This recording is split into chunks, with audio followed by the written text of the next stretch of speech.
Welcome to Car Sales Talk 101, where it's all about life in the car business. Telling you like it is. Here's the man with the plan, Terry Cameron. Let's get started. Welcome back to Car Sales Talk 101. I'm Terry Cameron. Thanks for hanging out with me for this episode. This is episode number 199. One more and we hit that milestone of 200. That'll be in just a few more weeks. And this week, our episode is titled My 5 Favorite Closes. To be honest with you, I have a lot more than 5 that are my favorite, but I think if we can get these 5 down, they'll be the basis on how to grow and how to start using more closes without sounding like you're one of those old guys, those phonies, those patent leather shoed, big cowboy hat, smoking, spitting, chewing salespeople that we've all heard about. But before we get started on my favorite closing techniques, there's a few things you need to understand before you start spouting off at the mouth with all those fancy words and word tracks that the old fellows, you know, the ones that have been selling 10 cars a month over the past 20 years, what they've enlightened you with. And maybe if time permits, we might even refer to some of those throughout this episode. But the first thing you need to understand is that closing is not near as hard as you think. In fact, out of all the steps in the sales process, I believe closing is the easiest, almost a natural occurrence if handled properly. Let me explain what I mean. We're going to start at a point even before the customer rolls up on the lot. I think if you took a survey of all your customers, you'd find out that they've already had an idea of what they wanted to purchase, and many times knew exactly what vehicle down to the stock number they came in to purchase. So how easy is that? Most of your job is already done. They're already pretty much sold on the car, so you don't really need to sell. All you need to do is help your customer buy the car that they want, the one they came in to buy. Now, with that in mind, I have to tell you that many salespeople told me that I was full of shit when I told them this. And I also need to tell you that of the salespeople that kept an open mind and followed along with the process properly, most experienced more sales, higher commissions, and top-tier happy customer scores and reviews.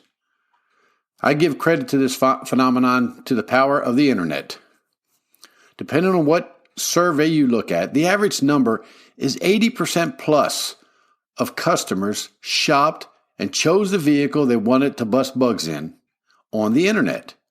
That's 8 out of every 10 customers that you greet already like the car and they specifically came in to buy it. So why do we not have 80% closing ratios? Well, I think it's because we don't take the selling process serious enough to master the skills and closes needed to be a superstar salesperson. Now, regardless of how much time you spent nurturing leads and pitching your product or service, if the end result isn't a close, you'll have come up short for your efforts. Naturally, that kind of pressure can build anxiety. But the good news is that there are time-tested sales closing techniques that can improve the likelihood that your hard work culminates in a signature on that dotted line.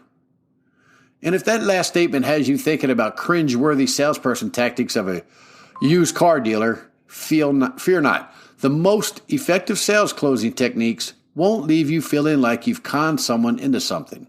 In fact, they should leave you feeling just the opposite. That you've helped someone find a solution to a problem they have, whether it's a business or personal problem. A successful close should leave you feeling confident and not crooked. So let's talk about the psychology of selling. Most salespeople know that selling is as much about psychology as it is about business. Successful sales begin with the established relationship. But even when a prospect trusts you, they may hesitate to take the plunge when it comes time to make that decision. That's why sales closing techniques are such an important part of the salesperson's toolbox. The following 5 established and proven sales closing techniques all but guarantee an increase in numbers. Remember, though, that many of these take time and practice to master.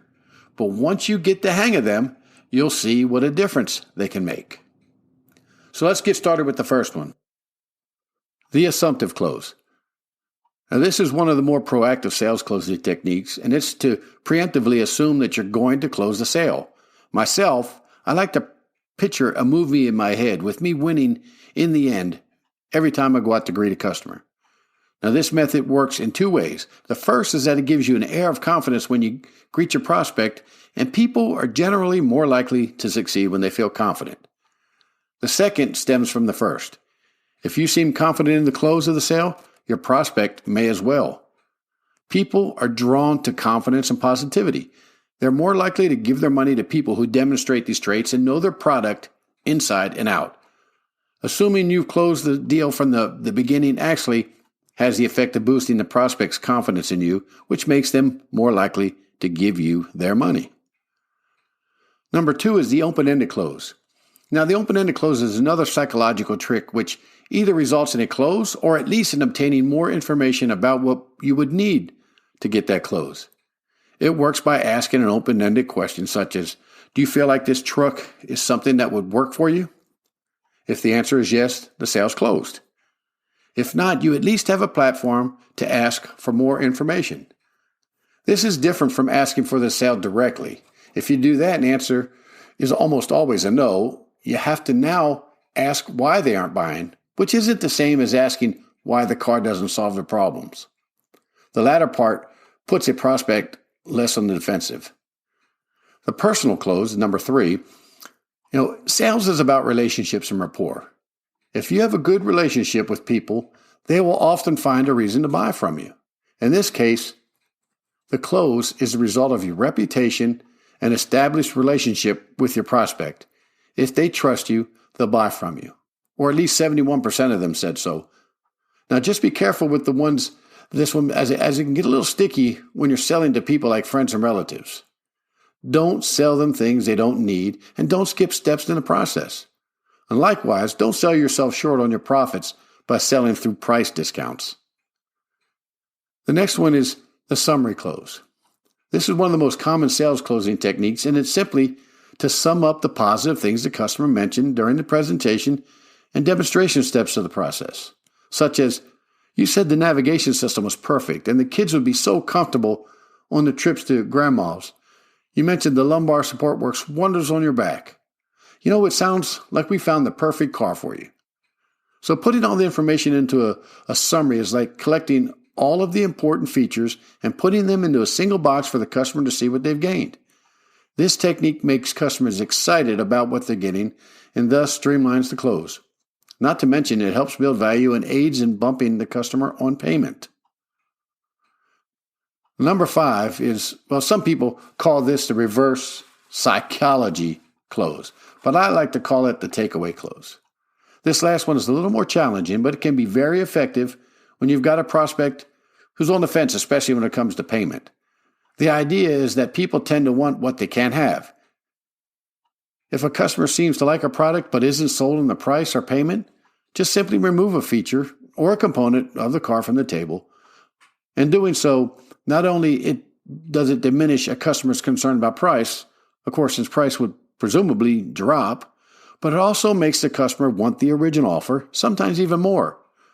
Sometimes you might even have to drop down a trim level, which might cause them to lose several features.